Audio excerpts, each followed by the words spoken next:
रामपुर गांव में लक्ष्मण नाम की एक किसान रहा करता था जो अपने 10 साल का बेटा और अपनी बीवी के साथ रहा करता था।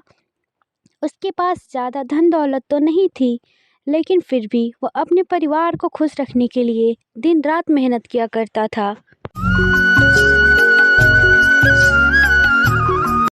भाग्यवान, ओ भाग्यवान, अगर खाना बन गया है तो मुझे खाना दे दो।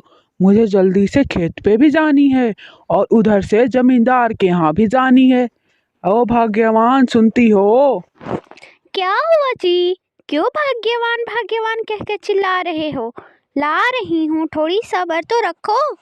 अरे रानी, तुम नहीं समझोगी। जल्दी जल्दी मुझे खेतों का काम खत्म करके जमींदार के यहाँ भी जाना है। जमींदार के यहाँ कुछ काम है, उन्होंने मुझे जरूरी करके बुलाया है। फिर रानी लक्ष्मण को खाना परोसती है और लक्ष्मण खाना खा के जाने ही वाला होता है। तभी रानी कहती है, आप जाओ, लेकिन सूरज ढलते ही घर पे आ जाना। आजकल जमाना बहुत खराब है, मैं नहीं चाहती कि आप देर रात तक बाहर रहें। ठीक है, आप वक्त रहते ही घर पे लौट आइएगा। ठीक है, मैं आ जाऊंगा, तुम मेरी फिक्र मत करो। तुम भी अपना ध्यान रखना, मैं भी शाम होते ही आ जाऊंगा। इतना कहकर लक्ष्मण खेतों में जाने के लिए निकल जाता है। दिन भर खेत में काम करने के बाद शाम होते ही लक्ष्मण जमींदार के घर के लिए निकलता है। अरे लक्ष्मण भाई, कैसे हो? सब कुशल मंगल तो है ना? हाँ सेठ जी, आपके दुआ और प्रभु के आशीर्वाद से सब कुशल मंगल है। लक्ष्मण, आजकल खेतों में काम कैसा चल रहा है? सेठ जी, उस साल से भी ज्यादा मुझे इस बार फसल करनी है, इसीलिए आजकल खेतों में मेहनत कुछ ज्यादा कर रहा हूँ। मुझे अपने बेटे को पढ़ाने के लिए शहर भेजनी है। अच्छा, ऐसी बात है। अगर समय ने साथ नहीं दिया तो तुम क्या करोगे? सेठ जी, मैं पूरी कोशिश करूंगा, आगे ईश्वर का माया है। अरे लक्ष्मण, बातों बातों में मैं तुम्हें जिस काम के लिए बुलाया था वो काम तो भूल ही गया। कल सुबह मेरी बैलगाड़ी लेकर उस पे 50 बोरी गेहूं का फसल लेकर तुम्हें मेरे दोस्त के यहाँ पहुँचाना है। रामपुर गांव के योर से नजदीक में ही सीतापुर गांव है। मेरा दोस्त वहीं रहता है। मैं किसी दूसरे काम से शहर जा रहा हूँ। मुझे ये काम करने के लिए कोई आदमी नहीं मिला, इसीलिए मैं यह काम तुम्हें सौंपता हूँ। यह सुनकर लक्ष्मण बोला, बस इतनी सी बात, मैं आपका यह काम कर दूंगा सेठ जी। लक्ष्मण, मैं तुम्हें इस काम के लिए अपनी 20 बीघा जमीन तुम्हें खेती करने के लिए दे दूंगा। तुम उस पे जितना फसल उगाओगे उसमें आधा तुम्हारा होगा और आधा मेरा। 20 बीघा जमीन सेठ जी, क्या आप सच कह रहे हैं? हाँ लक्ष्मण, मैं बिल्कुल सच कह रहा हूँ। तुम उस जमीन पे खेती करना और अपने बच्चे को पढ़ाना लिखाना। आपका बहुत बहुत धन्यवाद सेठ जी। अब मैं अपनी ज़मीन और आपकी ज़मीन बहुत ही मेहनत से उस पे खेती करूँगा और फसल उगाऊँगा। इतना कहकर लक्ष्मण वहां से अपने घर के लिए निकल जाता है। घर पहुंचने के बाद लक्ष्मण अपनी पत्नी को आवाज देने लगा, अरे भाग्यवान, ओ भाग्यवान, अरे सुनती हो? अरे आपको आने में इतना लेट क्यों हुआ? आपने तो बोला था शाम होने से पहले आप घर पे आ जाएंगे। और क्या बात है, आप इतने खुश क्यों हैं? तो सुनो भाग्यवान, कल सुबह सेठ जी के यहाँ से 50 बोरी गेहूं लेकर मुझे उनके मित्र पंकज के यहाँ पहुँचानी है। उसके बदले में सेठ जी मुझे 20 बीघा जमीन दे रहे हैं, वो भी खेती करने के लिए। और उन्होंने कहा है उस जमीन पे जितनी भी फसल उगेगी उस फसल में से आधा हिस्सा उनका होगा और आधा हिस्सा हमारा। क्या सच में सेठ जी ने ऐसा कहा? अब हम उस जमीन पे खूब ज़्यादा मेहनत करके फसल उगाएंगे और अपने बच्चे को अच्छे से पढ़ा लिखाएंगे। हाँ भाग्यवान, इसीलिए तो मैंने हाँ कहा है। इतना सुनकर रानी मन ही मन झूमने लगी। और अगले दिन सुबह होने पे भाग्यवान, अब मैं जा रहा हूँ सेठ जी के घर से 50 बोरी लेकर सीतापुर के लिए मैं निकल रहा हूँ। ठीक है, ध्यान से जाना और समय रहते ही घर वापस लौट आना। ठीक है, मैं शाम होते ही मैं घर वापस आ जाऊंगा। फिर लक्ष्मण जा ही रहा होता है, तभी उसका बेटा कहता है, पिताजी शाम को आते वक्त मेरे लिए समोसे लेकर आना। ठीक है मेरे प्यारे बेटा, मैं ले आऊंगा। यह कहकर लक्ष्मण जमींदार के घर से बैलगाड़ी लेकर सीतापुर गांव के लिए निकल गया। लक्ष्मण चलते चलते आखिर कुछ देर बाद सीतापुर गांव पहुंच गया। अरे लक्ष्मण भाई, आप नमस्ते लक्ष्मण भाई, कैसे हो आप?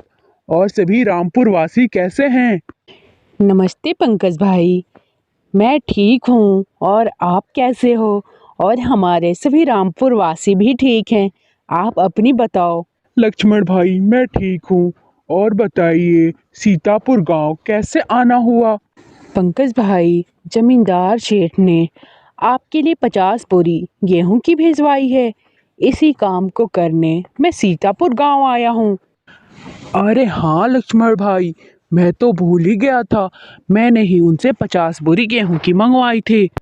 ठीक है पंकज भाई, अब मैं चलता हूँ। शाम होने से पहले मुझे मेरे घर भी पहुँचना है। अरे लक्ष्मण भाई, ऐसे कैसे? इतने दूर से आए हैं, थोड़ी देर आराम कर लें। थोड़ी देर आराम करने के बाद फिर चले जाइएगा। अभी आप थक गए होंगे। नहीं नहीं पंकज भाई, मुझे इतने दूर जाना है।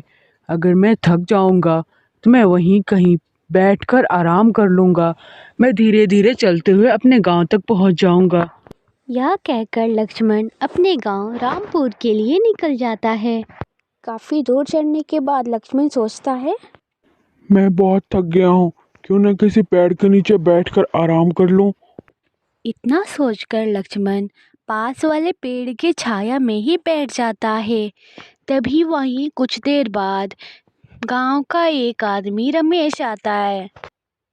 अरे लक्ष्मण भाई, कहाँ से आ रहे हो आप? बहुत दिनों बाद दिखाई दिए।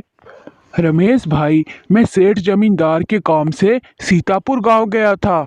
आते वक्त बहुत थकान हो गई है, तो मैंने सोचा क्यों ना यहीं बैठकर थोड़ी आराम कर लिया जाए। वैसे रमेश भाई, आप कहाँ जा रहे हो? अरे मैं भी गांव के ओर ही जा रहा हूँ, चलो हम दोनों साथ चलते हैं। तभी वे दोनों गांव के लिए निकल जाते हैं। लक्ष्मण और रमेश गांव के लिए साथ ही आ रहे थे। लक्ष्मण को समोसे का दुकान दिखा। रमेश भाई, आप थोड़ी देर यहाँ रुके। मेरे बेटे ने मुझसे समोसे लाने को कहा था। अगर मैं समोसे लेकर नहीं गया तो वो मुझ पे गुस्सा करेगा। मैं अभी समोसे लेकर आता हूँ। अरे भाई, क्या जमाना आ गया। पहले हम सब लोग अपने पिताजी से डरते थे, अब ऐसा जमाना आ गया कि हमें अपने बच्चों से डरना पड़ रहा है। हाँ सुरेश भाई, अब क्या ही कहें। मेरी पत्नी कब मुझ पे बरस पड़ेगी ये भी मुझे नहीं पता। मेरा बेटा कब मुझ पे गुस्सा करने लगेगा ये भी मुझे नहीं पता। क्या करें, जिंदगी बस कट सी रही है। रमेश भाई, आप यहीं रुकें, मैं समोसे लेकर आता हूँ। इतना कहकर लक्ष्मण समोसे की दुकान पे जाता है। अरे भाई, समोसे कितने का दिए? भाई 20 रुपए का एक समोसा है। ठीक है, साथ में हरी चटनी और 2 कचौरी और पैक कर देना। फिर लक्ष्मण समोसे और कचौरी लेकर रमेश के पास चला जाता है। चलो भाई, ले आया मैं समोसे और कचौरी। तुम तो सिर्फ समोसे की बात कर रहे थे और तुम 2 कचौरी और ले आए। अरे रमेश भाई, आप नहीं समझोगे। समोसे तो मेरे बेटे के लिए था। मेरे घर में मेरी पत्नी भी तो है, उसे भी तो कुछ चाहिए। खाली हाथ तो जाऊंगा नहीं, इसीलिए मैंने उसके लिए कचौरी ले लिया। वरना पता नहीं कब मुझ पे बरस पड़े।